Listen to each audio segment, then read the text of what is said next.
कितनी महिमा ग्रंथों में आज की तिथि के लिए लिखी है। जो कुछ भी किया जाता है वो अक्षय हो जाता है, लेकिन चूंकि ये शरीर अक्षय नहीं है, क्षय होने वाला है, तो फिर इस शरीर की उपलब्धियां भी क्षय होने वाली हैं, अक्षय नहीं है। अक्षय कौन है? अक्षय है श्यामा श्याम, उनका नाम, उनका रूप, उनकी लीला, उनका धाम। प्रभु अक्षय हैं, तो प्रभु के प्रति तो जो कुछ भी किया जाता है वो अक्षय हो जाता है। पाप क्षय हो जाते हैं, पुण्य करने पर पाप क्षय हो जाते हैं, फल भोग लेने पर पुण्य भी क्षय हो जाते हैं, लेकिन भक्ति क्षय नहीं होती। पाप भी क्षयवान है, पुण्य करते हैं तो नष्ट हो जाते हैं। सुख भोग लेने पर पुण्य भी नष्ट हो जाते हैं, तो पुण्य भी क्षयवान है, पाप भी क्षयवान है, लेकिन भक्ति क्षयवान नहीं है, भक्ति क्षय नहीं होती। हम लोग भागवत जी में सुनते हैं कि गजेंद्र पूर्व जन्म में इंद्रदुम्न राजा थे, और इंद्रदुम्न राजा के रूप में उन्होंने अगस्त जी की शरणागति ग्रहण की थी। अगस्त जी ने उनको मंत्र दान किया था, स्तोत्र सिखाया था, तो भजन तो करते थे वो, लेकिन फिर उनसे अपराध हो गया। मलय पर्वत पर तप कर रहे थे, गुरुदेव अगस्त जी महाराज आए, तो भूल हो गई या मन के भीतर कोई अभिमान आ गया, वे उठकर प्रणाम नहीं किए गुरुदेव को।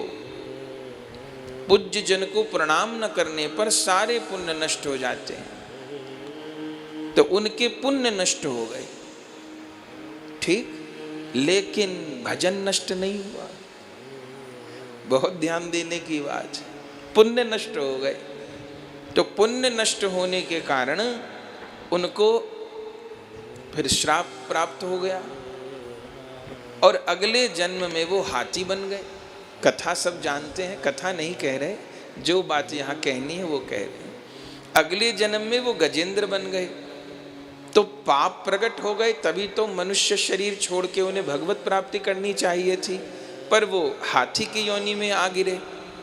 तो मुख्य बात यह है कि अपराध से पुण्य नष्ट हो गया, पर भक्ति नष्ट नहीं हुई। अगर भक्ति नष्ट हो जाती तो अंतिम समय उनको वो स्तोत्र याद ना आ जाता। वो गुरु कृपा नष्ट नहीं हुई थी। हाँ, अपराध हो गया तो इसके लिए गुरुदेव दंड दे दिए, उसके लिए उनको एक बार गजेंद्र के हाथी के शरीर में आना पड़ा, लेकिन भीतर से गुरुदेव ने त्यागा नहीं था। चूंकि गुरु कृपा अक्षय है, नाम की कृपा अक्षय है, भक्ति अक्षय है, नाम रूप लीला धाम अक्षय है। हम जो कुछ भी ईमानदारी से प्रभु के लिए कर रहे हैं, नाम जप कर रहे हैं, परिक्रमा कर रहे हैं, जो भी भगवत प्रसन्नता के निमित्त हम कर रहे हैं, तो चूंकि प्रभु अक्षय हैं, तो उनके प्रति किया हुआ प्रत्येक संकल्प अक्षय है। तो गुरुदेव को प्रणाम नहीं किए, पुण्य नष्ट हो गए, हाथी के शरीर में जाना पड़ गया। पर बलिहार गुरु शरणागति तो अक्षय थी, गुरु कृपा तो अक्षय थी। तो जिस समय ग्राह ने पैर पकड़ लिया और बिल्कुल अंतिम समय आया, उस समय सब चीज नष्ट हो चुकी थी। परिवार क्षय हो गया, सब छोड़ के भाग गए, सामर्थ्य क्षय हो गई, ताकत ही नहीं रही लड़ने की। जिस हाथी में 1,00,000 हाथियों का बल था, वो गजेंद्र से लड़ने में असमर्थ हो गया।